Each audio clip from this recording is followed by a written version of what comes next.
Mirëmëngjesi, mirë se keni ardhur. Ju ftoj të ngriremi në këmbë. Ta fillojmë shërbesën me këngën me numër 87.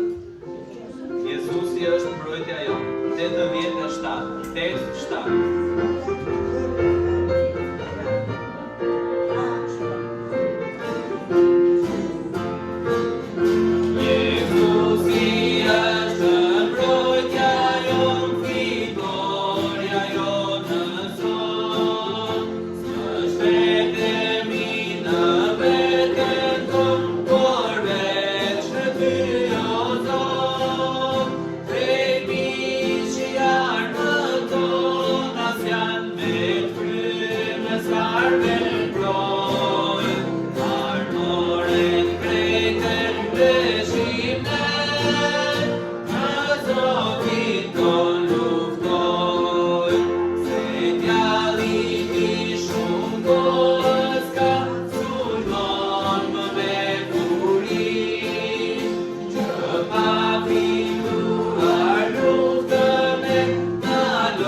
Për dashurinë tënde.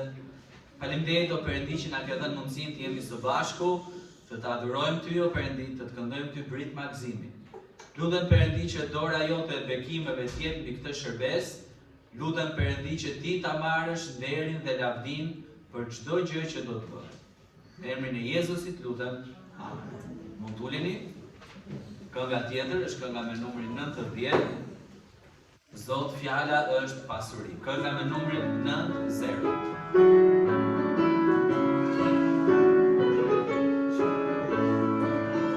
Zot fjala është pasuri, e shkuar si të sar, me kush kërkon Zot mund të vi, prej saj një pjesë të marr.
Mëngjes gjithëve.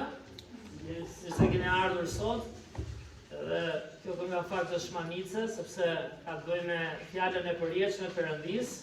Bibla thotë bari thahet, lulja fishket, që do të thotë çfarë? Që edhe ne njerëzit ikim një ditë, por fjala e Perëndis është e përjetshme, mbetet dhe është pasuri. Unë e di për çfarë falenderoj Zotin që më dha mundësinë të qëndroj këtu edhe kur nuk kuptoja, qëndroj këtu edhe kur nuk e dija që Bibla ishte e vërteta, sepse sa më shumë qëndrojmë tani në fjalën e Perëndis, kuptojmë sa e vyer është kjo fjalë.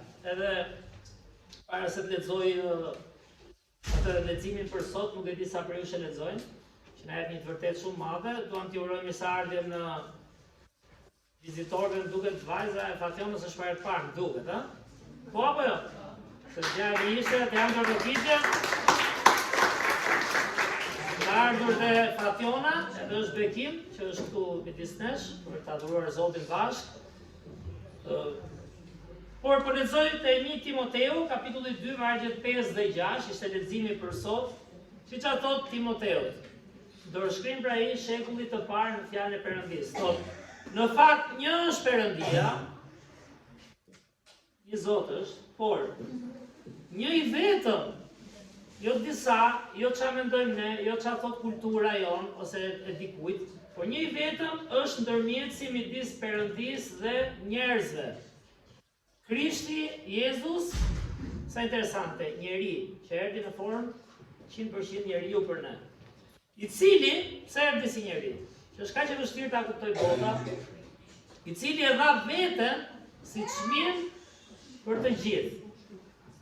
Për dëshmim në kohën e caktuar. Dhe po lexoj se ishte interesante, i vetmi ndërmjetës, njeriu Krishti Jezus, ishte paq i dobishëm për hebrejt sa për jo hebrejt, edhe për ne pra. Ata nuk mund shkonin te Perëndia i vërtet përveç se në anë dhe nëpërmjet tij. Dhe ishte shumë thelbësore, ti pse po lexoj se ka lidhje edhe me mesazhet pastaj. Që ai të bëhej njeri, që dikush mund ta njitë vërtet Perëndinë e përjetshëm.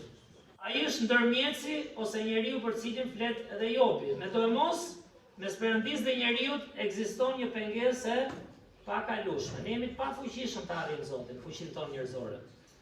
Si mund kuptonte njeri i kufizuar prej mishi, një Perëndi të pafundëm edhe të përjetshëm dhe të gjithdijshëm. Në fakt, njerëzit zakonisht e përdorin këtë argument për të hedhur poshtë çdo konsiderat të përgjegjësisë tyre ndaj Perëndisë, por kjo nuk është e vërtetë, sepse ai është një Perëndi që zbuloi veten e tij ndaj nesh. Në dhjetën e vjetër ishte vetëm një zbulesë e pjeshme para se të vinte, ndonse rritje, por kjo zbulesë ndryshoi plotësisht në personin e Jezu Krishtit dhe mishërimi i tij përfshin më shumë se qenë ndërmjetës, sepse ai është vetë zbulesa e Perëndisë të përjetshëm në trajt njeriu. Por të bësh ndërmjetës është me rëndësi sepse vetëm nëpërmjet tij dikush mund të ketë marrëdhënie me Perëndinë. Ai dha veten si një çmim për gjithë. Dhe Bibla thotë që një i vetëm është ndërmjetësi midis nesh dhe Zotit.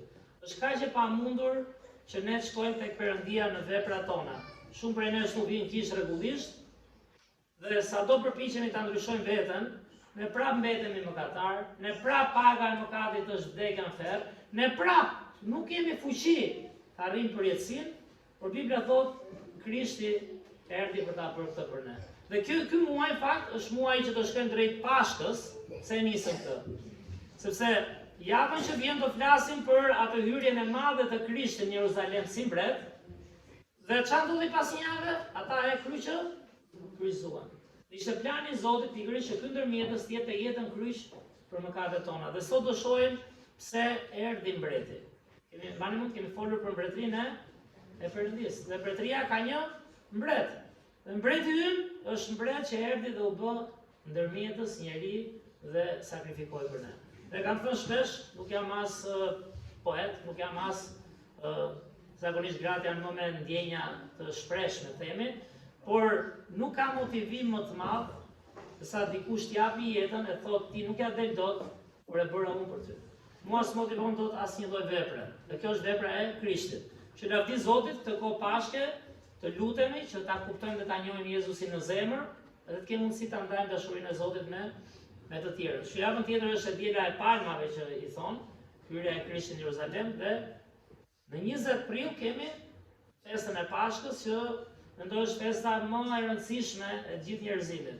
Nuk është sa të mirë jemi ne, nuk është sa vepra të mira bëjmë ne, nuk është çfarë festash kemi në kalendar, por është fitoria mbi vdekjen. Ai uri ngjallë. Dhe pikërisht kjo Bibël, ka këndon këngën, pasuri, është dëshmi e ringjalljes Krishtit. Kjo na motivon që besojmë tek ai. Mirë, atëherë do lutemi, edhe pastaj do vazhdojmë me këngë të tjera. Le të lutemi. Perëndit, falenderoj o Zot, falenderoj Perëndi për fjalën tënde. Falenderoj o Zot për këtë të vërtet kaq të madhe o Perëndi, për këtë libër të parë të historisë. Për këtë libër që është fjala jote dhe nga ky libër o Perëndi fatkeqësisht gjithë ne njerëzit ndryshojmë diçka. Për shkak të mëkatit tonë, dhe jemi ne njerëzit o Perëndi që krijojmë fetë tona, jo thjesht dhe vetëm institucione, por edhe në mendjen tonë o Perëndi. Por ky libër mbetet një dritë, mbetet një thesar, një minier për ata që kanë durim të lexojnë, kanë durim të hapin zemrën, të kuptojnë se sa dobët jemi, kuptojmë se sa bosh jemi pa ndërhyrjen tënde o Zot. Dhe të falenderoj o Perëndi që Krishti je vetë ti o Perëndi që erdhe në trup, vetë mbreti i mbretërve, Zoti i zotërve që erdhi të japi jetën për ne o Perëndi. Ndonjëherë për natyrën tonë njerëzore është kaq e pakuptimt. Ndonjëherë themi ç'mbret është ky që shkon në kryq. Por harrojmë o Perëndi se sa e fuqishme është ringjallja jote, sepse ti duhet vije të mundje vdekjen o Perëndi. Dhe vdekja mundet vetëm duke u ringjallur. Dhe unë falenderoj o Jezus që koha e Pashkës është një kohë kaq e rëndësishme për ne. Ndihmo njerëzit tanë këtu o Perëndi dhe mua, t'japim lavdi ty o Krisht, të njohim kush je ti. Mos kemi frikë për mendim emrin tënd o Zot. Sepse në ty ka fuqi o Perëndi, mbi vdekjen. Beko në mendjet tona të dobta njerëzore, na ndihmo të ushqehemi me fjalën tënde o Zot. T'japim lavdi ty. Falenderoj për çdo person që ka ardhur sot o Zot. Ndihmo mentalitetin ton vjetër, ndihmo o Zot kulturën tonë. Shpeshherë në shumë gjëra është edhe ndryshe nga fjala jote o Perëndi, që na rrit o Zot, na ushqeh me të vërtetën që na është marrë prej vitesh, në pushtimet që kemi përjetuar si popull, në periudhën e komunizmit që u lam pa besim, edhe na ndihmo të rigjejmë të vërtetën o Zot, që është kaq e mrekullueshme në Krishtin. Falenderoj o Zot për Fationën, fëmijët e saj që janë këtu, edhe është bekim, të rikujtojmë kohët së bashku o Perëndi në besim, edhe beko familjen e saj, beko të gjithë njerëzit që janë këtu o Zot me brenga që kanë, nuk do i zgjidhin kurrë në fund. Për gjithsesi o Perëndi ne kërkojmë ndihmën tënde në marrëdhëniet shoqërore, familjare që mund të kemi o Zot, problematike, në shëndetin tonë o Zot, në luftën e brendshme që kemi me ty o Perëndi për të besuar tek e vërteta. Të lutem na ushqe sot o Zot, që dallojmë ty si mbretin e mbretërve dhe Zotin e zotërve o Perëndi. Bekoj kishën tonë, ty qoftë nderi o Zot dhe lavdia, na motivoj gjatë këtij muaji që është muaji i fitores së qengjit përsosur Perëndis Krishtit o Zot, që u ringjall edhe na dha këtë festë mrekullueshme të Pashkës. Ty qoftë lavdia o Zot, në emër të Krishtit lutem. Amen.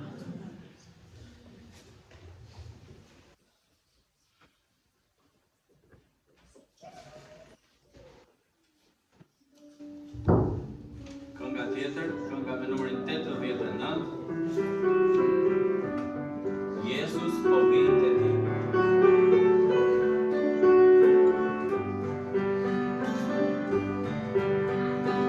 Ka e hëzira nga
që pastorari nuk përmendi misionet? Kështu që me që jemi tek ofertat, ndërkohë që do afrohet çimi, do marrim edhe ca zarfa atje në fund, që ta bëjmë dhe me simbole, po kujtojmë misionet edhe misionarët që ne mbështesim, dhe këtë ofertë e japim tek zarfi, që e marrim atje në fund, dhe ajo që fusni në zarf, hyn nga kisha, por është e dedikuar vetëm për buxhetin e misioneve dhe shkon për të mbështetur misionarët, kështu që mbështesim familjen Fjoki në Laknas për buxhetin e ndërtesës, me shpresën që një ditë Zoti t'i bekojë me një ndërtesë, dhe ata të kenë një farë të mbjellë që do të rritet. Mbështesim gjithashtu Gideon Ola, kush do ta lëvizë atje? Okej. Mbështesim familjen Ola në Hungari. Ata kanë kishën e tyre atje, kanë një shërbes prej vitesh, edhe ne jemi pjesë prej goxha vitesh tashmë ta asaj shërbese, duke mbështetur atë me një shumë financiare çdo 6 muaj, dhe është mbështetja që ne si kish japim, do të thotë është ajo që ju jepni. Prandaj tregohuni besnik, ashtu si kemi premtuar në konferencën e fundit misionare, edhe të vendosim tek zarfi atë që kemi dedikuar për misionet. Gjithashtu mbështesim edhe familjen Zefi. Nuk e mbështesim Patricia, po e mbështesim me lutje, kështu që mbajeni në lutje. Ajo është misionare, po themi shëndetësore, duke shkuar edhe duke marrë pjesë në për klinikat e ndryshme që bëhen gjatë vitit, por gjithashtu ajo është me kohë të plot në shërbesën mjekësore misionare, edhe aktualisht është duke filluar një shërbes të re, po themi, të telemjekësisë, me vende ku mungon këshilla mjekësore dhe ku niveli, po themi, i mjekësisë nuk është aq i mirë sa duhet, do të jetë një mundësi e mirë për atë për të ndihmuar nga ana mjekësore, por edhe për të prezantuar Krishtin. Dhe familjen Zefi. E kemi të një nga pamjet? Se kemi vënë? Okej, na mungon familja Zefi, por kemi familjen Zefi në Tropoj, Astritin dhe familjen e tij, ata shërbejnë në Bajramcurin, prej vitesh ka një kish atje, ka një shërbes shumë të mirë, edhe neve prej vitesh jemi pjesë e asaj shërbese, le tregojmë besnik, edhe të japim me besim, kështu që çimi do marrë disa zarfa, kush ka dëshirë të marrë një zarf për të vendosur lekët e misioneve, silli për këtë çimin, nëse dikujt i duhet.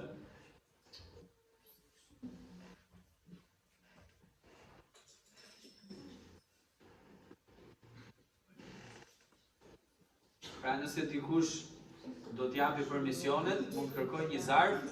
Kjo është vetëm për misionet, ha? Mos ngatroni atë që jepni për kishën, kjo është vetëm për misionet. Të kishës e hedhim pa zarfa.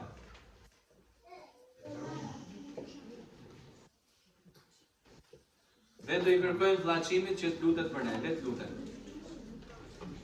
Njerëz do të falenderojmë për këtë ditë, falenderojmë për Zotin që na ka dhënë për ta ardhur në kishë. Lutem o Zot, do shofetët e njerëzit që do të japin ato. Në emër të Jezusit lutem. Amen. Amen.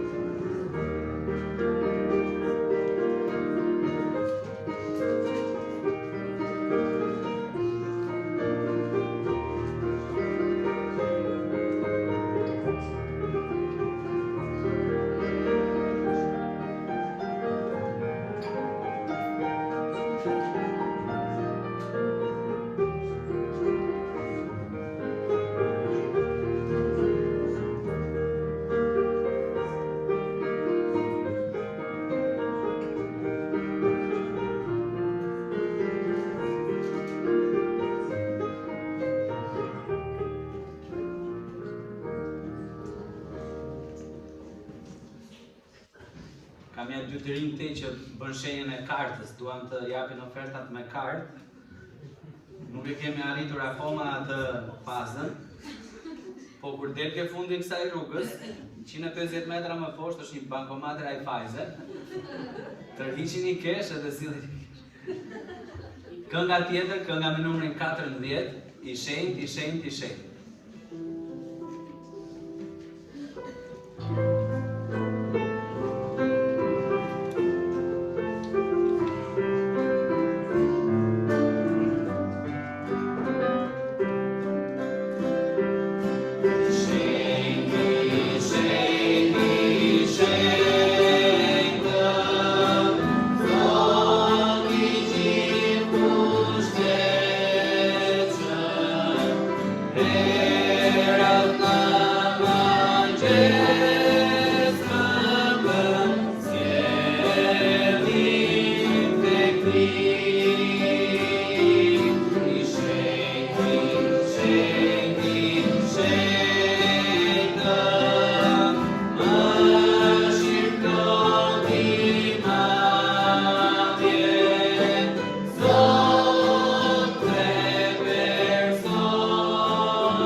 është momenti tani që dëgjojmë nga fjala e Zotit, edhe ju ftoj që heqim zilet nga telefonat, që edhe nëse dikush kujtohet gjatë kësaj kohe për ju, paktën të mos jetë pengesë për të tjerët, se mendja njerëzore humbet kollaj.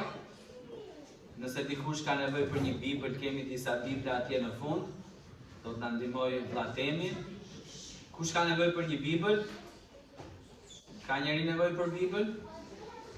Temi të lutem një Bibël ke vlla Redi, edhe një Bibël këtu ke rreshti 3.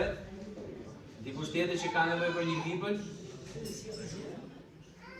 Shumë kollaj kur keni Biblën fizike, se po ta shikoni në telefona, hutoheni nga njoftimet e deklaratave të fundit të përgjimeve që zbardhen dita ditës, që t'jemi të përqendruar.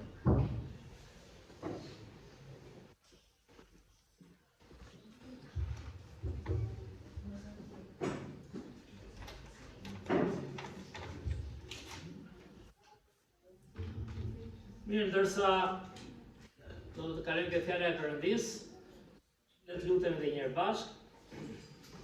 Zot, falenderoj Zot për këtë mundësi që kemi edhe një herë të dëgjojmë të fjalë Zot përjetshme. Na hap mendjet o Zot. Na kujto ato fjalë që tha Jezusi, lum skamset në frymë. Që na ndihmo Zot ta shohim veten jo aq mençur, jo aq zgjuar, por që kemi nevojë o Zot të marrim nga fjala jote, nga fryma jote. Na bëj të kuptojmë, në emër të Krishtit lutem. Amen. Mirë, Bibla edhe një herë për ata për ju që e lexoni, e studioni, se di që është ai grupi që nuk e hap kollaj. Unë vetë kam qenë çik jo shumë i rregullt me leximin e Biblës, kur erdha në fillim kish, edhe jo më kot thosha gjithmonë pse s'besojnë kështu siç beson ky pastori ose këta njerëzit që vinin, por duke lexuar, duke u thelluar, duke kuptuar, Perëndia sikur na hap mendjen, na hap zemrën të kuptojmë ca gjëra që Bibla disi i quajnë mistere.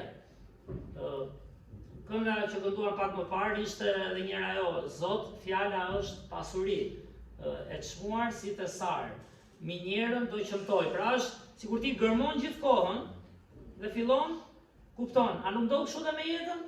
Fillim nuk i kuptojmë gjitha, pastaj duke parë çfarë është e rëndësishme, na hapin pak syt. Dhe fjala e Perëndis na hap syt akoma më shumë frymëror. Syt e besimit, syt e diçkaje që e kam thënë shpesh, e shoh Bibël është përtej kësaj jete, është përtej asaj çfarë do arrijmë këtë jetë. Kjo jetë ka verdiktin në fund. Besoj e keni kuptuar apo jo? Çfarë do të bëjmë, sa do të mundohemi, fati i kësaj jete në fund është tragjik për shkak të mëkatit. Por Krishti, me që jemi të histori me mbretër, besoj gjithë keni dëgjuar histori me mbretër, nuk është të ndajmë histori sot me mbretër, po mbaj mend gjyshi kur më rritëm të vogël, më kujtua tani që po këndonin këngën, më thoshte gjithmonë, imagjino tani një gjysh të rrisi 5 muajsh. Nuk e di kush nga ju ka rritur një nip ose mbes 5 muajsh, po ta mbajnë shtëpia jo kështu vetëm me ditë. Po erdhi ke gjyshi iku. Dhe pse them, duke u rritur mbajmë gjithmonë fjalët e atij, o të keqen gjyshi, siç jemi mbreti gjyshit u bëfsh mbret, u bë në kokë kështu, bëfsh mbret. Pastaj duke u rritur fillova kuptoj, çfarë thotë kjo, çfarë mbreti do bëj mua. E ke parasysh kur i rrit fëmijët me histori, me pra, nuk ka gjë të keqe të motivosh, nuk ka gjë të keqe të frymëzosh. Por duke u rritur, kuptova këtë gjë madhështore tani që mbreti i mbretërve dhe Zoti i zotëve është Krishti dhe ajo që dhe lidh tani me atë që thoshte gjyshi, çfarë thotë Bibla? Nëse jemi besimtar në Krishtin, nëse e pranojmë për mëkatet tona, çfarë bëhemi ne? Bëhemi? Ama çfarë bëhemi? Titulli më i lartë i një krishtere, kush është? Bitë, për nuk jemi, e kam thënë shpesh, nuk jemi vetëm sklever apo shërbëtor të Zotit apo rob, siç është një shprehje e shumë të afër me miqve tanë, rob të Zotit, që ngelesh nivel shërbëtori, që ne jemi të tillë në fakt, por ai thotë ne bëhemi bitë Perëndis. Tani kur je bir, çfarë je kur je bir? Çfarë kemi thënë? Je trashëgim? Tar, çure do. Shumë deleriti tani kjo. Kur je bir, je trashëgimtar, por nëse babai yt është mbret, aty qellor, ne jemi bitë mbretit dhe nuk ka titull më të lartë. Dhe këtë e bëri të mundur Krishti. bisedoja me njerëz, më ka ndodhur shpesh, është ai diskutimi i madh, jetojmë një botë ku këto rrjetet sociale, diskutime pa fund që dalin dhe thoshin ore diskutimi për mirësinë e njeriut. A është njeriu i mirë apo i keq? Dhe thoshte dikush, po pse duhet motivohet njeriu se s'bën nga diçka e jashtme? Shumë pse duhet Zoti patjetër ta motivojë? Nuk pas ka diçka të mirë ky njeri? Sot po diskutoja me dikë, pra për se sa qenie të brishta jemi. Ne na vijnë shpeshherë probleme familjare, na vijnë apo s'na vijnë? Probleme shoqërore. Dhe sigurisht njeriu në thelb nuk është një qenie, themi kriminale, apo nuk është se njerëzit thua direkt janë kriminalë. Jo, ne kemi mirësinë e Zotit, po di çfarë? Ka ca gjëra brenda nesh, të vogla, që na shkatrojnë pak nga pak. Na përçajnë familjet, na përçajnë miqësitë, na përçajnë kishën, na përçajnë gjithë shoqërinë dhe nuk janë gjëra shumë të mëdha, janë gjëra që burojnë nga brenda. Dhe sigurisht njeriu motivohet dhe nga gjëra të botës themi për të bërë mirë. Por e mira më e madhe që të ketë vlerë për përjetësinë duhet patjetër të vijë nga ai që na krijoi. Sepse njeriu krijuar nga Perëndia, e mbani mend Adani dhe Eva. Ishte në Zotin, kishte planin e Zotit, po në moment që ndërhyri nga jashtë djalli dhe njeriu ndoqi planin e djallit, çfarë do thotë? Që ne prapë kemi një nevojë për një ndërhyrje për të rikthyer në rrugën e Zotit. Dhe kjo është gjithë arsye e madhe themi që çfarë? Krishti erdhi për qenë Zoti dhe mbreti për të na ndryshuar zemrën. Dhe si na ndryshoi zemrën? Sa herë do lutemi? Si na ndryshoi zemrën? Sa herë do vim kish? Si na ndryshoi zemrën? Sa herë do falemi apo do agjerojmë apo do bëjmë mirë? Na ndryshon zemrën me sakrificën më të madhe që ai ka për ne. Çfarë lexuam sot? Jezusi është ndërmjetësi midis Perëndisë dhe njeriu. Dhe që njeriu tani të motivohet të bëjë gjëra të mira, fjala e Zotit thotë kemi nevojë të prekemi nga fryma e Zotit. Kush pranon Krishtin, thot Bibla, çfarë merr? Merr frymën e shenjtë. Nuk frymëzohet më vetëm nga ajo ana e humanizmit, për shembull bota perëndimore, po ecën shumë drejt kësaj. Vende që dikur kanë qenë totalisht krishterë, motivuara nga dashuria e Krishtit, çfarë bëjnë tani? Motivi më i madh është humanizmi. Jemi qenie humane, njeriu ndihmon njeriu, po ka disa gjëra në zemrën e tij çfarë që prishin familjen. Ka disa gjëra në zemrën e tij që na bëjnë të vakët. Ka disa gjëra në zemrën e tij që na lënë bosh. Dhe gjithmonë më shumë po unë dashuria familjare, shoqërore.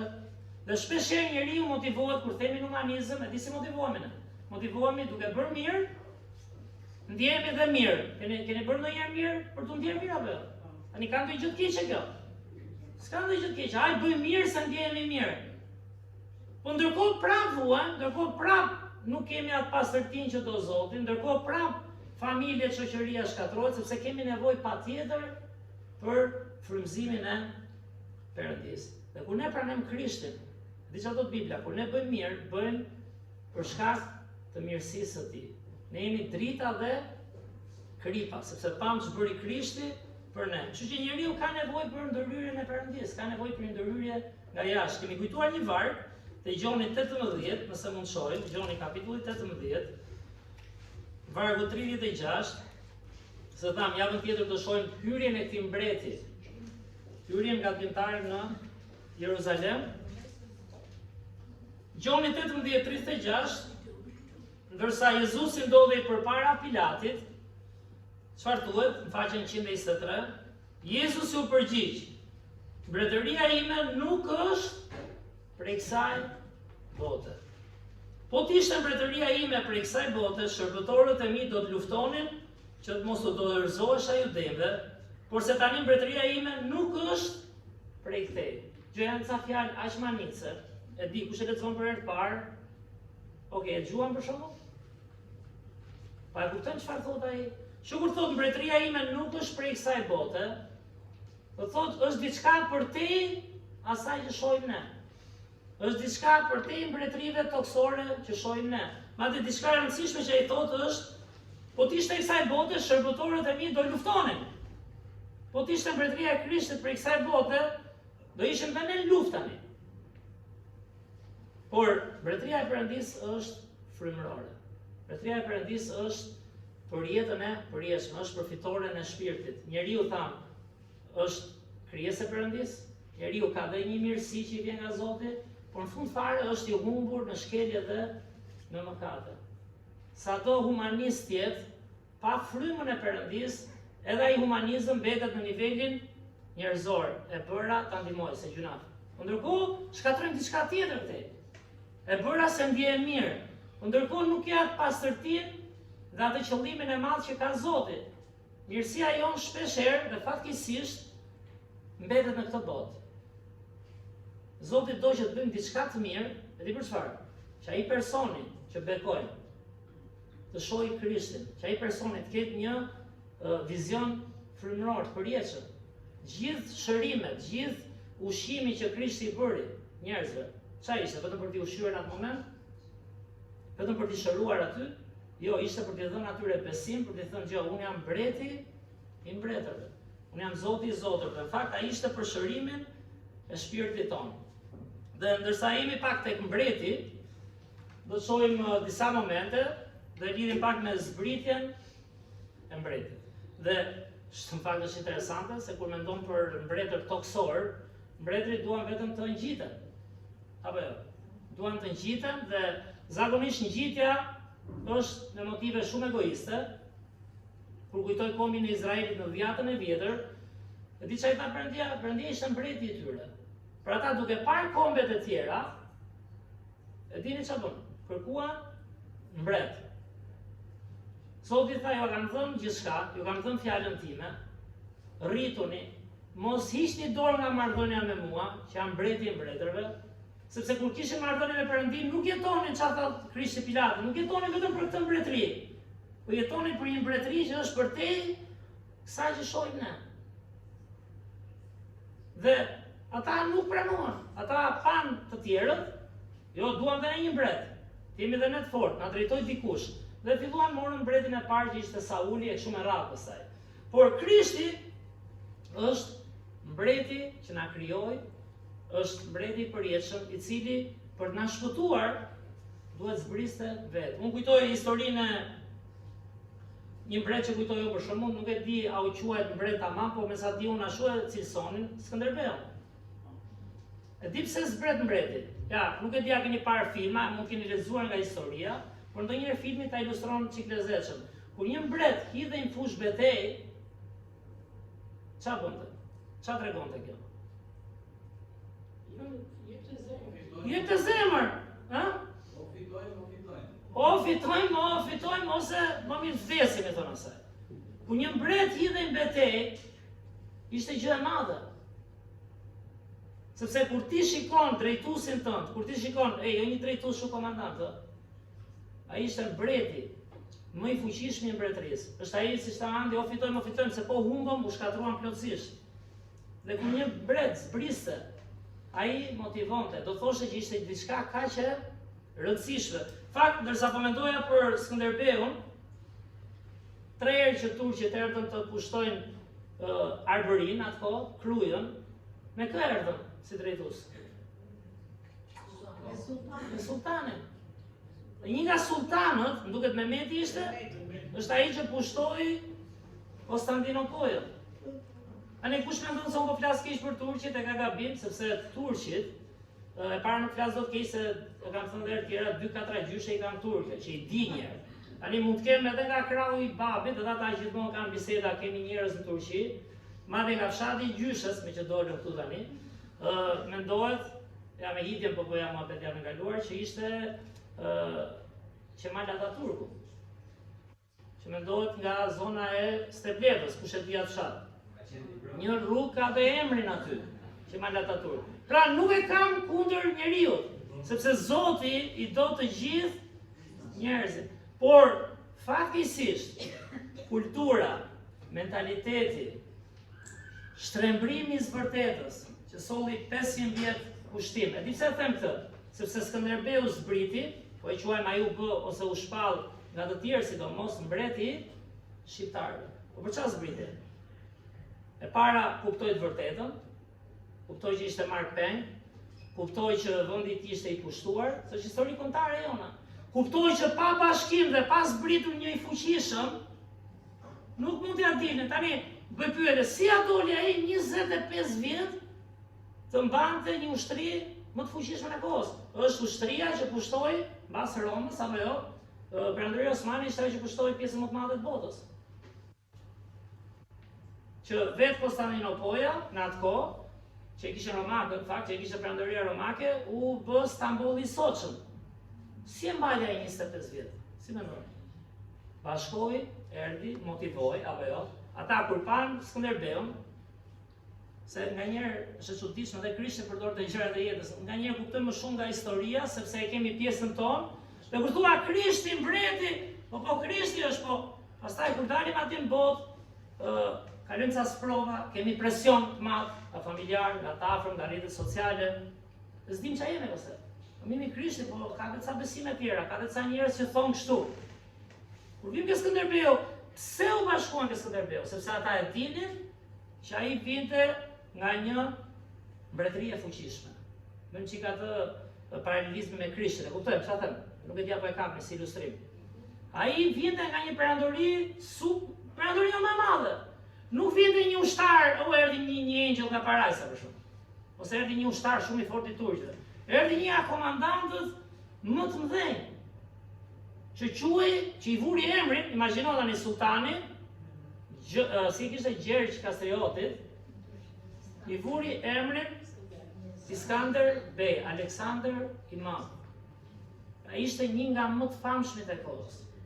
Dhe kur erdhi ai në Arbëri, nuk janë pralla këto, por janë realiteti i jetës tonë, dhe shpresoj edhe një herë tash, shpresoj ta kuptojmë edhe ardhin e Krishtit, prandaj po e them këtë.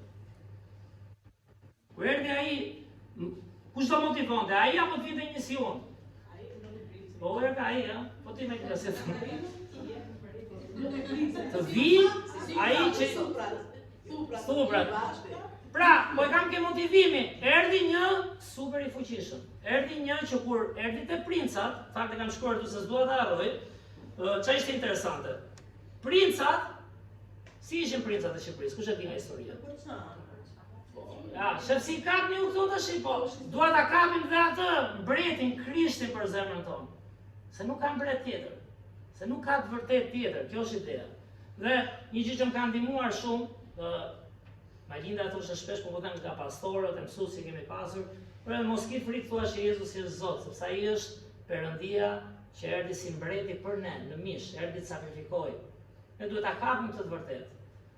Por princat, për shembull, rastin e Skënderbeut ishin të përçar. E di pse ishin të përçar? Pse?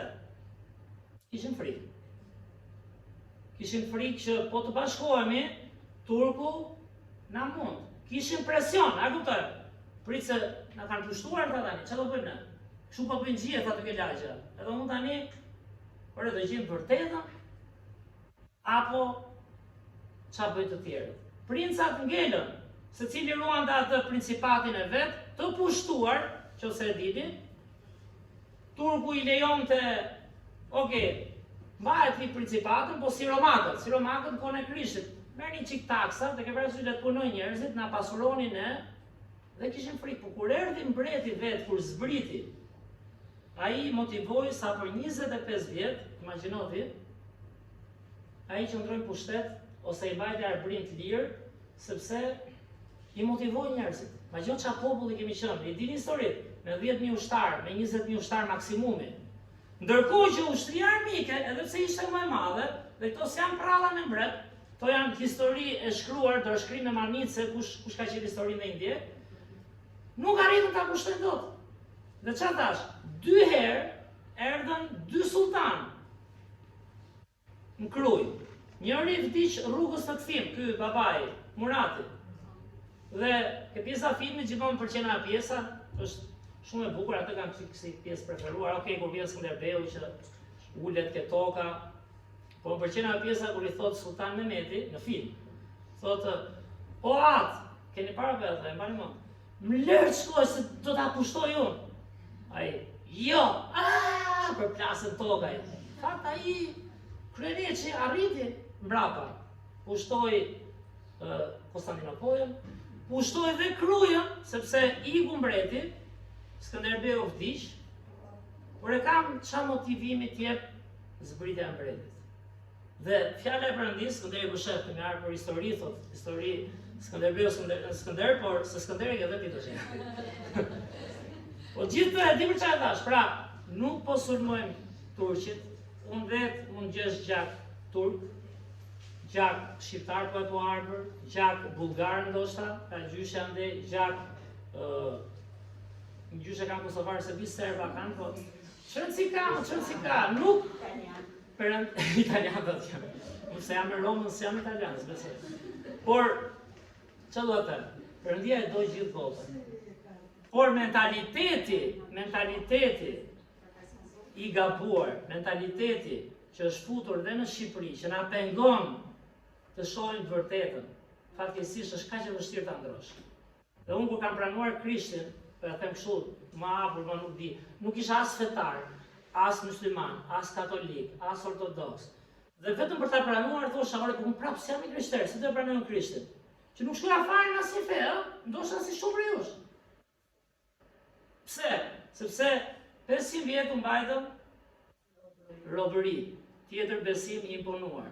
50 vjet komunizëm, unë shoh brezin e prindërve të mi, dhe disa nga ju që jeni atë moshë, është kaq e vështirë nga ai mësimi, doktrina komuniste, fatkeqësisht për pjesën e besimit njerë, që është shumë e vështirë për njerëzit 50-60 vjeç kuptojnë dashurinë e Zotit. Pak dhe unë që flas me prindrit e mi me atë moshë, është kaq e vështirë ta kuptojnë, sepse janë rritur ateist. Dhe biles më shumë gjeja unë, edhe kam folur dhe me tjerë, s'po them se është etalon ky, më shumë gjeja gjyshër që thoshin të besojmë, shumë gjysha ime erdhi kishe para, se as prindrit, as fëmijët e asaj, as nga gjyshi tjetër, se kujtonte kohët kur kishe qenë partën e vogël në një kishë katolike, më duket e kishin çuar, prindrit u rritën ateist. S'ka, është vetëm partia, apo s'ka Zot, apo s'është kështu. Është shumë e vështirë për brezin tuaj, të jemi sinqert, a është e vërtetë kjo? Është e vështirë të kuptosh, pse? Sepse janë vite, vite pushtim, tjetër fe, vite diktaturë, pa fe, dhe normal që është e vështirë të kuptosh dashurinë e Zotit. Por historia është manice, historia është e vërtetë. Dorëshkrimet e Biblës nuk janë, e kanë thënë dhe tjerë, nuk janë një libër që ranë nga qielli dhe s'dim i ranë njërit në dorë dhe unë më bëj çfarë dua me ato. Këto janë libra historik të shkruar nga personazhe që jetuan, janë dëshmi personale. Dhe nuk ka si ne besojmë nëse ne nuk lexojmë. Kupton apo? Se po thamë besojmë se Zoti është i mirë, kudo që shkojmë ne, besojmë, po kush është e vërteta? Dhe fjala e Perëndisë na thotë në fakt që për ne zbriti vetë Krishti. Pse duhet vinte ai tani? Mbreti, pse erdhi Krishti në tokë? Pse erdhi? Ka shumë arsye, sigurisht erdhi për na shpëtuar, por pse do na shpëtonte? Unë kam renditur 3 shpejt e shpejt këtu, se vargjet nuk mbarojnë, Bibla është pafundme, do ngelim gjithë ditën këtu pastaj. Duke se harruar këto dhe Sara thot na le këtu gjithë ditën. Dhe ata për ju që kanë vënë gjellën edhe presin pjesën e dytë ngrohjes së gjellës. Por sepse na tregon për nevojën e ardhes së mbretit, pra. Pse erdhi mbreti? Pse duhet vinte Krishti në mish? Krijuesi i gjithçkaje. Dhe Bibla thot e para sepse mishi është i dobët. Mishi është i dobët. Bibla thot ne më gatuam, apo jo? Të sikur ke hyrë në gjak dhe gjaku lahet vetëm me gjak. Dhe për shkak të zemrës tonë, për shkak të mëkatit tonë, mishi ynë është i dobët, Romanëve 3:23, mund ta dini këtë vargun përmendësh. Dini vargun përmendësh? Kush do të thotë shpejt? Romanëve 3:23. Jo Romanëve 3:10, se 3:10, siç është shkruar nuk ka asnjëri të drejtë as edhe një përpara Zotit. Dhe prandaj e thash njeriu don të bëjë vepra që të ndihet mirë. E bën dhe këtë, jam i drejtë tani. Erdhën kish sot, e bëre këtë, u lutë ka qerë. Po para Zotit nuk ka asnjë të drejtë, para mbretit të mbretëve, mbretit përsosur, atij që krijoi jetën, që ne manitemi nga mrekullitë e saj, por që në fakt pastaj kush e shkatron? Po vetë ne. S'jemi qenë kriminale. S'jemi pra, nuk jemi në burg, e dim shumë mirë kush është në burg. Ama, Shkatron zemrën tënde, zgjen paqe, shkatron ti ose familjarë jut, familjen tënde, shkatrojmë shoqërinë, janë ato gjërat e vogla të zemrës që nuk na lën bëjmë një jetë me paqe dhe lumturi, siç thot Krishti. Dhe e para tush mishi është i dobët. Unë lexova unë thash Romanëve 3:10, por 3:23 çfarë thot? Sepse të gjithë më gatuan dhe nuk e arrin lartësinë e Perëndisë. Hidhu sa duash.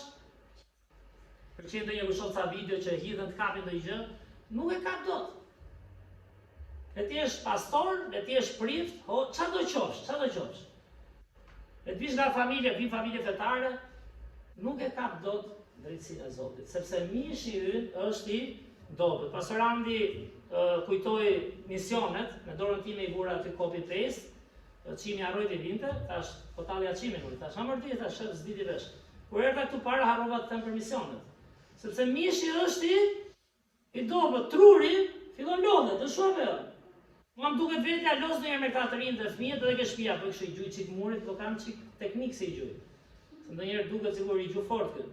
I gjuj kështu të herë, po na duket vetja të fortë ndonjëherë, na duket vetja të fuqishëm, po jemi aq dobët. Kur na palos si ta një smundje, s'po them për ta gjyshën që asnjëra do të thotë janë palosur sot. Mishi është i dobët, sa do të mundohemi ne, sa do bëjmë vepra, nuk kemi fuqi. Do vi një ditë që, e di çfarë tha Krishti Pjetrit, nëse mbani mend. Kush ishte Pjetri? Pjetri ishte ai më i gjallë, apo ishte ai kape. Çfarë thonë Jezus, ne do të mbrojmë ty. Ishte ai që merrte vargun në niste, ishte ai që drejtonte dishepujt, ishte ai që kur arrestuan Jezusin, mori shpatën i preu veshin. Di çfarë tha Jezusi? Tani e kështu Pjetri tha, po do vi një kohë që do të marrin për dorë. S'do kesh më fuqi. Do vi një kohë që ndonjëherë kur plagemi shumë dhe na vjen ca smundje, vjen keq, nuk e them për shkura im, por themi ore pse jam gjallë. Unë sot e kësaj dite njoh njerëz, ndonjëherë mund kemi dikush nga ne që na vjen kështu një ditë. Pse jetoj? Sepse mishi është i dobët dhe duhet vinte patjetër kush? Çfarë tham? Jo Skënderbeu tani, Malena, okay? Duhet vinte Krishti që të na motivonte. Bibla thot, ai e përuli veten. Qa mbreti, imagjino. Unë këtu them, sa do rritem unë? A do kap në i studim tjetër? S'ka gjë më se duhen studimet sepse duhet të rritemi dhe të kuptojmë. Por, qasja me njerëzit, dëshira për të motivuar njerëz, për të bekuar, duhet na uli në këmbë tokë. Mbreti në Bibël, drejtuesi në Bibël, nuk është drejtuesi me privilegje.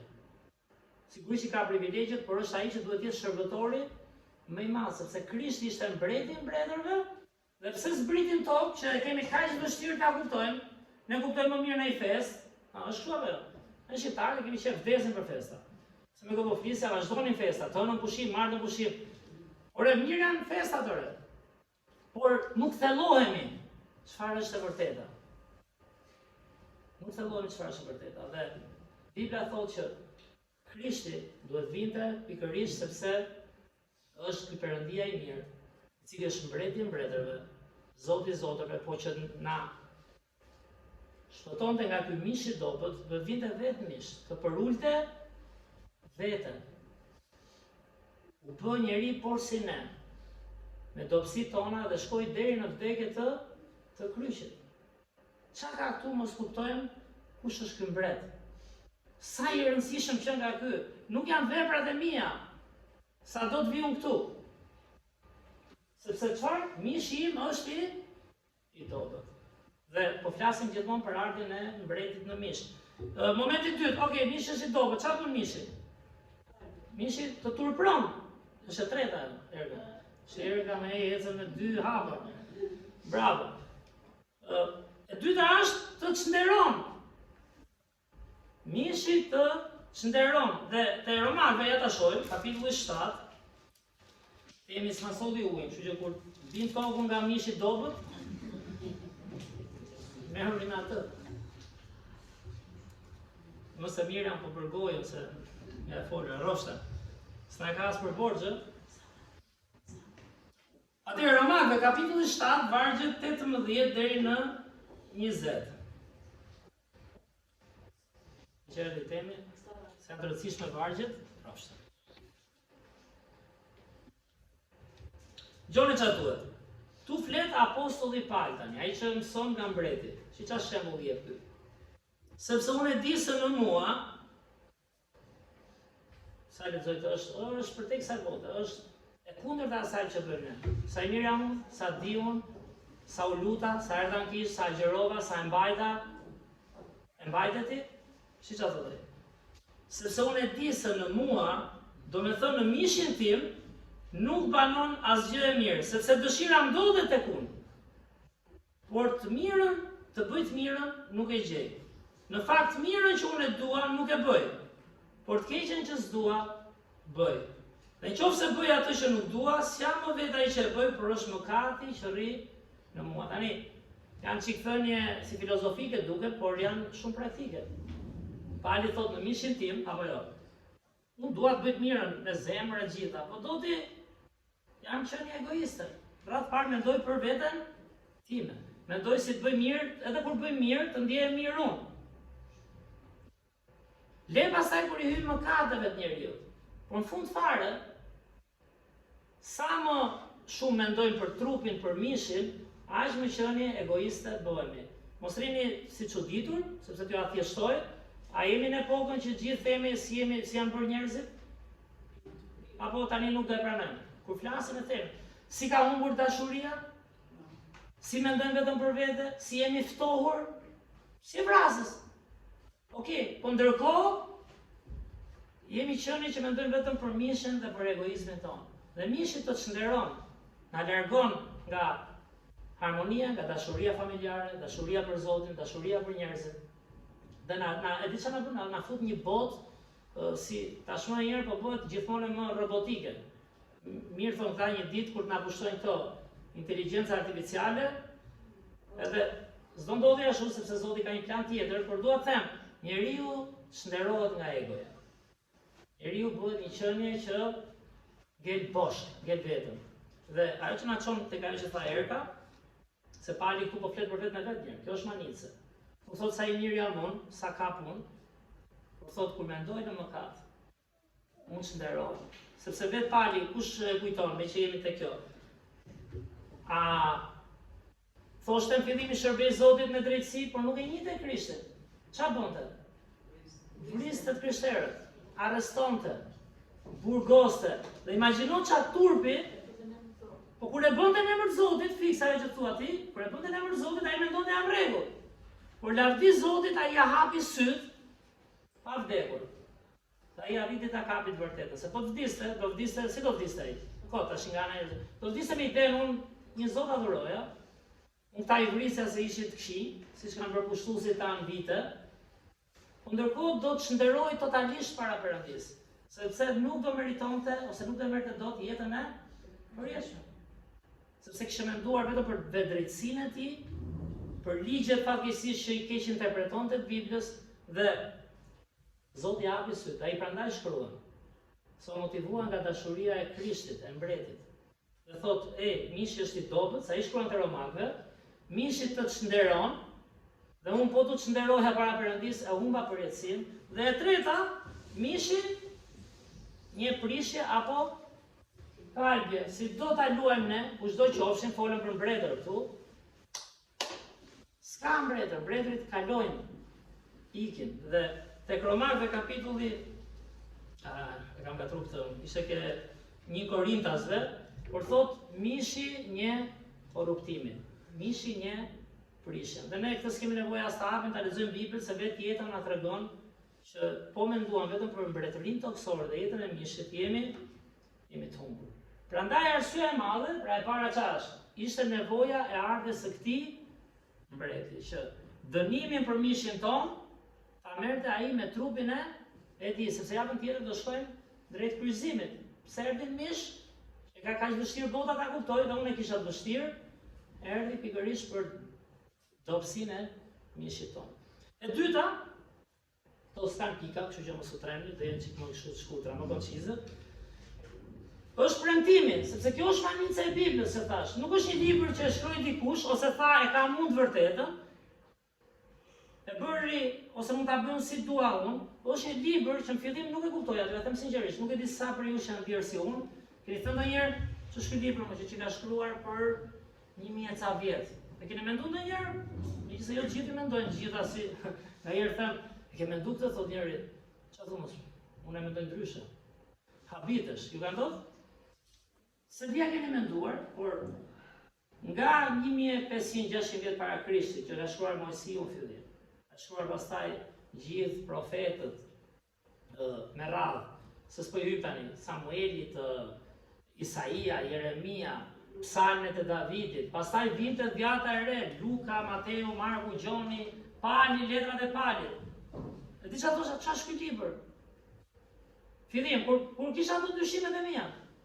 Si ka mundësi, unë nis këtu, e shkroj, ky shkruan dhe ky tjetri, se bënte dot Zoti brenda ditës, ta hidhte një kështu. E di çfarë? Ky tregon realitetin e qenies njerëzore.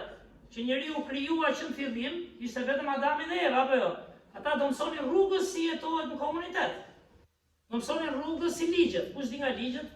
Okej, rreti ashtu po dhe ju që keni dëgjuar ligjet gjithmonë, themi parlamenti duhet përmirësoj ligjet, as kështu. Pse se ndodhin gjëra që prit se u dash ka dhe një ligj për këtë.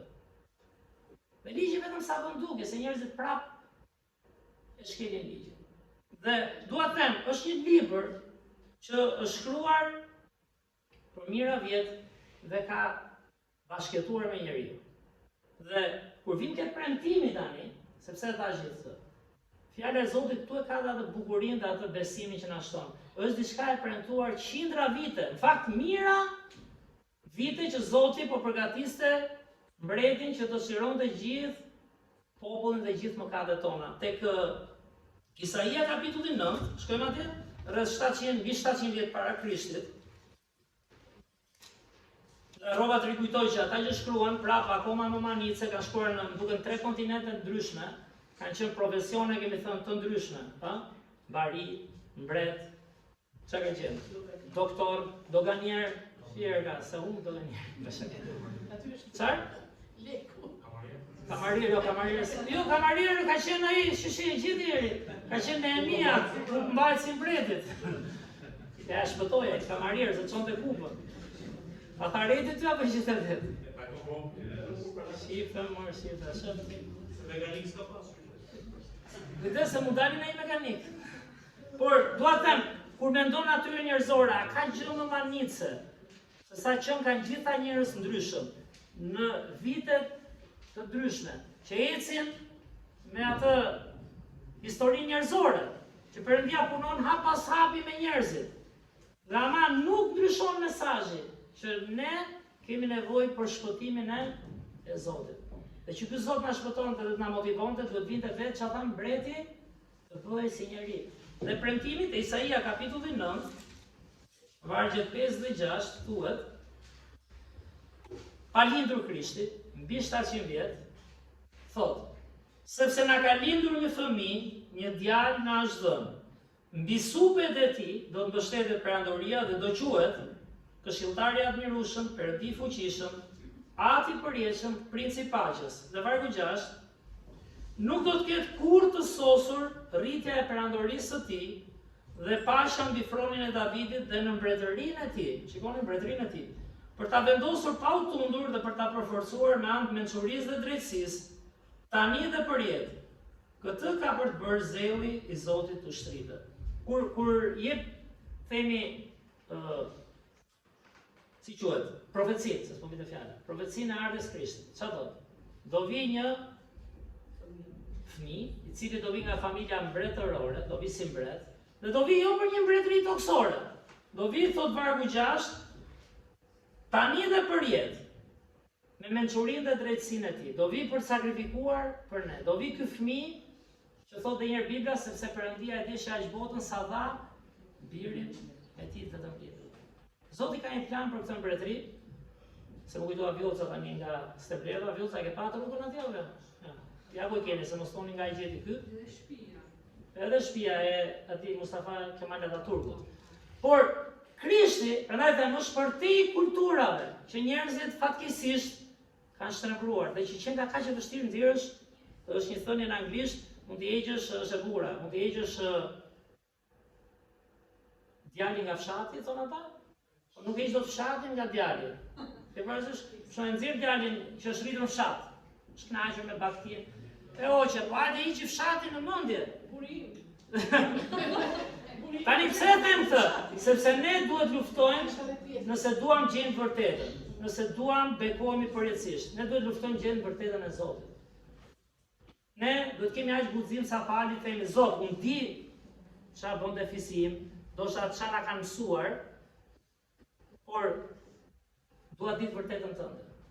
Dua të të njoh pse qen ke ti mbreti, pse duhet vije ti në mish. Sepse çata, mishi ynë është i dobët, atëherë ti e kupton vetëm kur kupton dobësinë e mishit tënd. Mishi ynë dhe jemi të çnderon. Mishi ynë një kalbi, dhe prandaj i erdhi. Dhe ardha e tij u profetizua mira vite më parë, që do vinte si një mbret nga linja e Davidit, për t'i dhënë shpresë popullit jo vetëm për këtë mbretëri, por për jetën e përjetshme. Dhe Zakaria 9:9, që do shohim javën tjetër, me që ka lidhje me mbretin, e shohim dhe një varg qindra vite para se të vinte Krishti, që do hynte me Gomar, se që nga vështirë besosh këtë mrekulli, kur profeti Zakaria ishte qindra vite para. Dhe kjo u përmbush në shekullin e parë me ardhin e Krishtit. Tek Zakaria kapitulli 9, është e vështirë se s'na lë mishe, pra s'na lë mentalitetin. Dhe prandaj duhet vim ke fjala e Zotit. Zakaria 9, vargu 9, thotë, dhe këtë do kemi dhe temë për javën tjetër, nga zllome të madhe o bie e Sionit, lësho brit magzimi o bie e Jeruzalemit. Jam mbreti yt po vjen te ti, ai është i drejtë dhe sjell shpëtimin. I përulur dhe i hipur mbi një gomar, mbi një kërriç gomare. Tani është një profeci kaq e bukur, saqë Krishti, pra qindra vite, se s'dua që ta kalojmë temën e javës tjetër, po i bie djela palmave, hyrja nga dhimtare, do të vinte siç u profetizua tek profeti Zakaria. Do vinte si mbreti i mbretërve, po vini re, do vinte i përulur dhe i hipur mbi një gomar, nuk do sillte, çata Krishti ke mbretëria ime, nuk do sillte fitore për mbretëri toksore, nuk do sillte fitore në mish për pak kohë, po do sillte një fitore të përjetshme, do sillte shpëtimin e shpirtit. Prandaj ka kaq rëndësi të lartësojmë emrin e Krishtit. Thash, prandaj nisa me kulturën, me mentalitetin. Luftojmë ato gjë që s'është e drejtë ndoshta. Nëse duam për besimin tonë, se në fund fare, çfarë? Çdo njeri nga ne është qenie e lirë e krijuar nga Zoti. Çdo njeri do marrë vendimet e veta, por kanë të bëjnë me përjetësinë. Nëse ti nuk dallon që Krishti është mbreti i mbretërve, Zoti i zotërve, që e thot ky libër i parë i historisë, që thot atë lajm që nuk ta thot asnjë, erdhi vetë mbreti, paguante për ne. Thash, motivimi më i lartë, vi vetë mbreti poshtë. Çfarë motivon ti? E bëri pastori. Motivon ana njerëzore, sa i mirë jam se u luta kaq herë. Bibla thot, kjo është për te kësaj bote. E kupton? Është për te, është mbreti qiellor. Erdhi dhe zbriti për të larë pagesën për ne. Dhe e fundit është ardhja e tij, që Krishti është momenti i ardhes dhe javën tjetër do shohim javën e fundit, kur aty njerëzit prap, nëse mbani mend historinë, me zi presin një mbret toksor. Kemi qef atë, do na zgjidhë gjithë hallet, problem. Tani kush është kundër zgjidhjes halleve dhe problemeve? Gjithë ne jetojmë këtë botë. Por ai do të kuptojmë që rëndësia më e madhe është mirëqenia e shpirtit. Rëndësia më e madhe është ndryshimi i zemrës. Rëndësia më e madhe është të jemi drita dhe kripa sipas shembullit të Jezusit. Atëherë ti dhe unë jeton për një mbretëri që është përtej kësaj.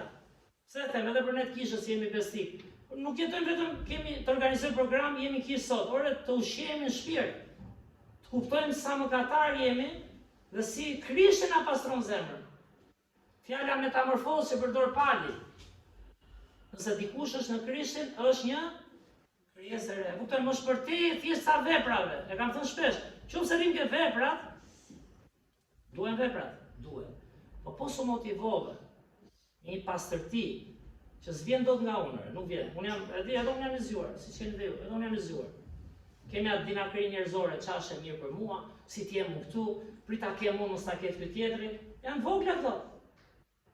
Por kur ti njeh dashurinë e Krishtit, ardhin e mbretit për të mbretërve, që shkon kryq për ty, e kam thënë shpesh, po ku ka motivim më të madh? Dhe njerëzit këtë duhet shohin, vetë Krishti tha në fakt, unë kam shkruar 2-3 vargje, po çfarë tha? Nga kjo do ta dinë se jeni dishepujt e mi. Nga kush? Thjeshta shumëtim, sa vepra bëjmë. Mund bëjmë dhe vepra për të dukur, nga dashuria që keni për njëri tjetrin. Po që të kesh dashuri, kesh dashurinë e Zotit, duhet të jesh aq i përullur, duhet kuptosh këtë që thamë, që jam kaq mëkatar, që mishi im, edhe kur duket se po bëj mirë, prish punë, sepse fjala e Zotit thotë që puna e Perëndisë duhet bërë në frymëzimin e frymës së shenjtë. Dhe Krishti e bëri vetë këtë për ne. Na motivon në vetë ardhjen e tij. Dhe ardhja e mbretit tek Mateu kapitulli 2. Lexoj pak edhe vargje të kujtoj me ti që ishin për Krishtlindje. Po me që e lidhëm me mbretin, dua ta t'i përmendim pak vargje. Çfarë thuhet tek Mateu kapitulli 2 vargjet 1 dhe 2?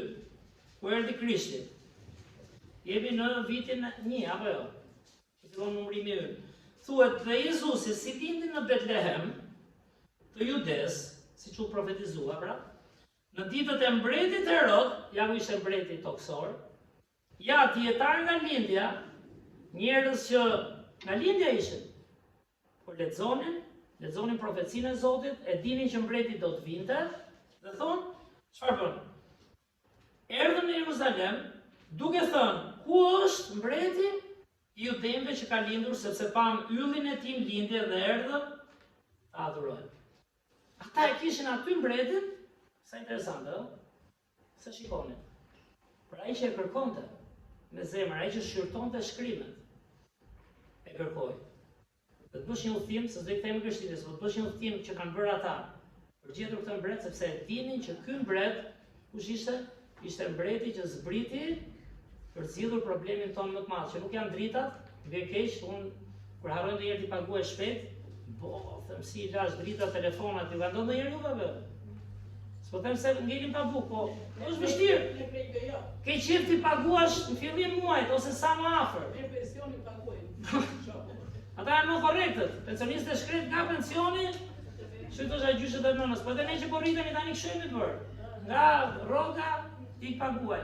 Por nuk kuptuan këtë që nuk do na zgjidhni pensionin, se do vijë ditë, isha ke nuk e di për çfarë isha për jo tani, ka 4-5 vjet, ke kjo mini bashkia dhe ishte akoma emri i gjyshit tim atje, që ai ka vdekur, ishte për zgjedhjet. Ka një po 4 vjet, në Malinë kemi qenë 8 vjet, nuk duket 8 vjet. Gjyshi ka 20 vjet që ka vdekur, se vazhdon të emri, po ky me emision, sa shoq ishte emision Avdia. Gjyshi tu akoma. Çfarë? Si sa ka nesh? Nëse, është vërtet të ero, ja nuk e Malinë, s'po që se ke. Po, ka 20 vjet që voton ai ndoshta. Nëse. Ne shohim me këtë sy. Po çfarë dua të them? Krishti erdhi zgjidhi një problem më të madh. Se lista pensionin s'do jetë më emrion, nuk jetë ke zgjedhje, po s'do jetë më ke pensioni. Pension s'le njeri.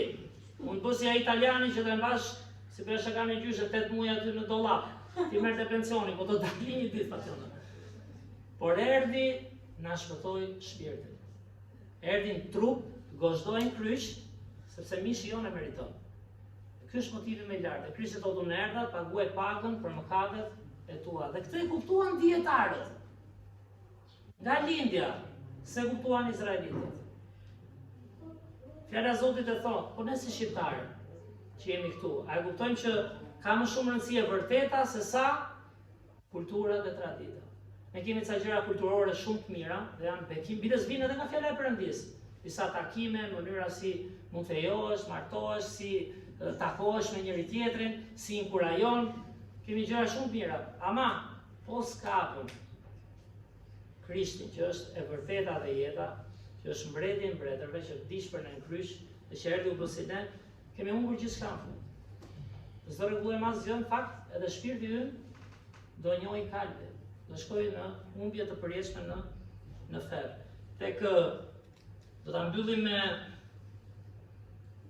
1 Timoteu 6:13-21, do lexojmë këto dhe ta mbyllim. Është nxitja që jep Pali një besimtari të ri që ishte Timoteu, dhe tham kush ishte Pali, ai që vetë foli për dobësinë e mishit të tij.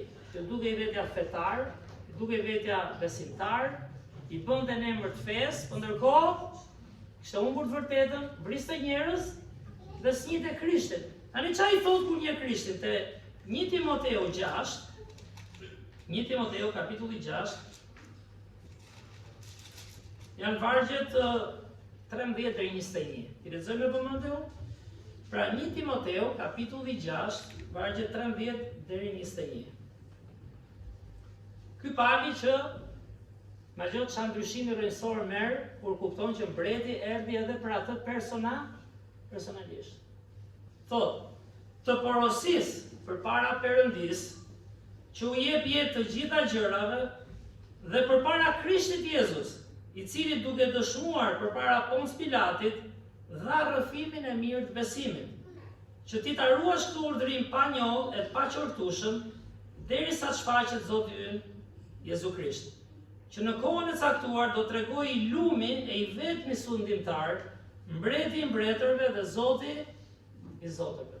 Krishti është mbreti i mbretërve, Zoti i zotërve. I vetmi që ka pavdeksin, sa interesante. Çfarë vargjesh këtu? Po kjo është pashka pra. Ai nuk është profet, thjesht. Nuk është profet. Profet nuk është as pastor, as ku diun çfarë do prift. Ishte edhe prift kuptimin e ta them për ata që studiojnë anatologjike, se të thonë çfarë po thotë ky. Mos qesh andot. Ishte edhe prift se ishte ndërmjetësi, apo jo? Dhe prift ishte një ndërmjetës, jo po qeshte se më kupton ai ku e kisha po. Po bëu pak humor, ishte edhe prift. Ishte edhe profet, se profetizoi çfarë do ndodhte. Ishte edhe mbret. Por ai ka pavdeksin. Ai nuk është një mësues apo një profet që nuk e din ku është dhe Zoti i dhën shpëtim. Ai ka të vërtetën. Ai ka pavdeksin, thot, dhe banon në dritë të paafrueshme. Çfarë pam jam në kaluar, kush e mban? Kur shikon dritën,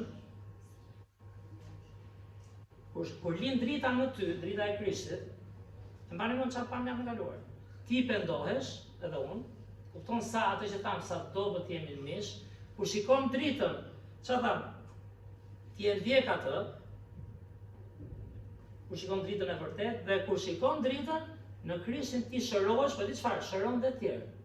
Sepse atëherë mund të jesh drita dhe kripa, që ndriçosh dhe njerëz të tjerë. Dhe çfarë thot Pali? I vetmi që ka pavdeksin dhe banon në dritë paafrueshme, të cilën asnjë njeri nuk e ka parë kurrë dhe as nuk mund ta shohë. Profetët shkruajtën. Apo jo? Po nuk tha asnjë nga ata që jemi drita dhe e dimë. Drita ishte Krishti, sepse ka samanice një, ka pavdeksin. Dhe thot, ati qoftë nder dhe pushtet i përjetshëm, amen. Këtë thot Biblia. E di se bënë ndonjëherë, sigur, më s'ka që se ne besojmë gjithë këtë gjitha, po mbreti është mbretëre. A kuptojmë, qoftë ai është mbreti, i takon atij mbretëria. Apo çfarë themi? A mos s'ka që se dhe ky është mbret, dhe këto mbret, gjithë mbretër jemi. Zot ai Zot dhe ky Zot, ore ky Zot ka pavdeksin, thot fjala e Perëndis Bibla po themi. Dhe prandaj s'duhet kemi frikë të rritemi, nuk ka gjë, presioni ekziston, nuk ka gjë, ndonjëherë aq kuptojmë apo jo. Se jemi njerëz që kemi dhe dobësi pra. Por qëndron fjala e Perëndis. Nuk je ti më pak i zgjuar se unë. Bile se unë e konsideroj veten po them një nga ana e besimit, e di sa dobët isha apo jo. S'kuptoja fare më. Okej, duhet besoj në Zot. Po Bibla ka hapësyrë që tu shesh shpirtin ta Krishti apo jo. Njeriu s'rron vetëm me bukë. Dhe nëse ka një gjë që na pengon ne, është studimi i fjalës së Perëndis. Dhe hapja e zemrës që ta kuptojmë. Nuk është vetëm leximi, edhe vargu punon që them shpesh, po edhe shqyrtosh veten.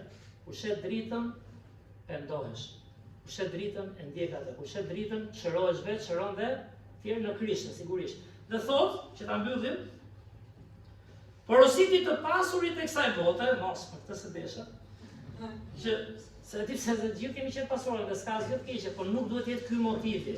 Porositi të pasurit e kësaj bote, që të mos mbahen me të madh dhe të mos i mbajnë shpresat në pasurinë që është e pasigurt, por në Perëndin, sa interesante, Perëndin e gjallë. Nuk është Zot si robot, kjo pra ka i Zot atje, është Perëndi i gjallë, a merr frymti? Edhe unë? A ke mendje të dhënë? Andjen Perëndi i gjallë. Që do marrëdhënie, që do ta njohësh dhe të vërtet, i cili na jep gjithçka bujarisht për ta gëzuar. Të bëjnë të mira, thot për të pasurit tani, okay, u bekove, bësh të mira, të jeni të pasur në vepra të mira, të jenë bujarë dhe të gatshëm për të ndarë me tjerët, duke mbledhur si tesar një themel të mirë për të ardhmen, për të arritur jetën e përjetshme. O Timotej, thot, ruaj atë që, si me të mbarë lind, personale, ja thot pari këtij në frymëzimin e Frymës së Shenjtë. Ruaj atë që të është besuar, fatkeqësisht ka fuqi shumë dha që na bëjnë ta humbim këtë. Ka qenë manica kur lexon Romakëve 16:15 që Pali thot e çova ungjillin deri në Iliri. Kush është Iliria? Shqipëria. Po ja që nuk e ruan dot. Mund ta ruash për zemrën tënde? Okej, vjen presioni, vjen pushtuesit, vjen diktatura, vjen mësimet e gabuara, vjen gënjeshtrat e djallit dhe ne humbim fatkeqësisht. Dhe gjithë ky mesazh shpresoj ta kuptoni është për të na motivuar të besojmë dhe të ndjekim vërtetën. Nuk është për të shkurajuar. Dhe thot, o Timotej, ruaj atë që të është besuar, duke u shmangur nga fjalët e kota dhe profane. Fargje dhe fjalë pafund. Dhe nga kundërvënjet e diturisë së rreme, të cilën e përqafuan disa dhe dolën nga besimi. Hiri qoftë me ty. Amen. Vetëm nxitje që Perëndia ka është për të mirën e shpirtit tonë. Kapni Krishtin, lavdi Zotit, ata që kanë kapur e din mirë ku i kanë besuar. Por edhe ne që kemi kapur, duhet motivohemi nga shembulli i tij, që mbreti zbriti për dobësinë tonë. Na shëroi shpirtin. Por ata që s'e kanë kapur, çfarë mbreti ishte Krishti? Toksor? Çfarë mbretëri do ndërtonte? Të kalojmë mirë, bëjmë ca rituale fetare, është mbretëri qellore dhe skeptri i tij thot Bibla do qëndroj për jetë. Dhe ka të bëjë me shpirtin tonë. Kështu që motivoni në këtë periudhë Pashke, Jezusi është mbreti që erdhi, po mbreti i mbretërve dhe Zoti i zotëve. Sepse javën tjetër çfarë do shohim? Që pikërisht gjithë mesazhi që dham sot, pjesa e popullit që u ndikua, thanë çfarë mbreti është ky? S'na shpëtoi nga romakët këtu. S'na i uli taksat. Nuk na shpëtoi nga ca pagesa që bëjmë, nuk na rriti rrogat. Jo pra, Krishti erdhi për mirëqenien e kujt tha? Të shpirtit rreth. Nga kjo fillojnë gjithë të tjera. Le të lutemi bashkë. O Perëndi, falenderoj o Zot. Falenderoj për këtë Bibël o Zot që është libri i parë, libri yt o Perëndi, është libri i përjetshëm. Ku vetë Gjoni o Perëndi thotë që Jezusi është fjala që u bë mish. Është libri më i sulmuar o Perëndi, është libri nga shtrembrohet dhe merren gjithë mëkatet tona, besimet e gabuara Perëndi që janë me mira. Madje edhe brenda atij që quhet krishtrim ka kaq shumë mësime të rreme, sepse nuk është krishtrimi i vërtet. Do të lutem o Perëndi, ndërsa na ke krijuar njerëz me logjik, na ke krijuar njerëz që mendojnë për veten, rritemi. Na ndihmo o Perëndi mos ndikohemi totalisht nga pjesa e gabuar e kulturës vjetër o Perëndi. Jo gjërave të mira që kemi, sigurisht ato janë të mira, por mentaliteteve të gabuara o Zot. Na ndihmo të mendojmë për veten tonë o Perëndi. Na ndihmo të hapim Biblën, të shfrytojmë mendjen dhe zemrën tonë, ta gjejmë vërtetën. Siç thua ti o Zot, kush kërkon, do të ngjejë, kërkoni dhe do të ngjeni. Që ndihmo njerëzit tanë, e di që jemi një popull o Perëndi, edhe unë këtu i pari, që jemi mësuar me turmën, jemi mësuar kështu na drejtojnë. Kemi qenë gjithmonë një popull i hedhur këtej andej, i drejtuar nga pushtetet të mëdha, perandori, në fund ateizmi, tani materializmi. Por na ndihmo Perëndi, na ndihmo që të mendojmë për veten tonë, për zemrën tonë, për shpirtin tonë Perëndi. Na ndihmo që ata që nuk e njohin Krishtin të kuptojnë çfarë mbreti është ky. Që është mbreti për zemrën tonë personale, për mishin tonë, që një prishje. Na bëj njerëz që lexojnë, shohin më pak celular, shohin më pak televizor. Nuk jam kundër tyre, ti e di më mirë o Perëndi, por që lexojmë o Zot, njerëz që kërkojnë në Bibël. Librin që solli jetën, që solli edhe shpëtimin, Krishtin që erdhi. Falenderoj Perëndi për ata prej nesh që kanë gjetur Jezusin, Ndihmo ata që janë ende më dyshe, të kuptojnë që nuk ka rrugë tjetër, vetëm të hapin zemrën, besojnë edhe të qëndrojnë fjalën tënde. Ty qof lavdia o Krisht, në emrin tënd shmuar lutemi. Amen. Mirë, Zoti ju bekoft, e di që një mesazh nuk i zgjidh gjitha, që disa mesazhe kanë dëgjuar unë që të bindem, por lejoni Perëndis t'ju prek edhe mos heqim dorë nga ky mbret. Nuk është mbret materialist, në radhë parë është mbret i shpirtit. Mirë, kështu që Zoti ju bekoft, ta mbyllim me Po. Mirë, atëherë do kemi edhe një këngë fund. Është mbret, që na mbi këto punë. Mirë, kënga ai është mbret, 121 dhe vërtet është mbret, duam apo s'duam ne në fund, le të ngrihet bashkë në këmbë, ne do ngrihemi në këmbë, po Bibla çfarë thot? Çdo gjuhë do të rrëfetet, çdo gjuhë do të përkulet. Dhe do thotë se ai është mbreti i mbretërve dhe Zoti i zotërve në fund. Le të këndojmë këngën.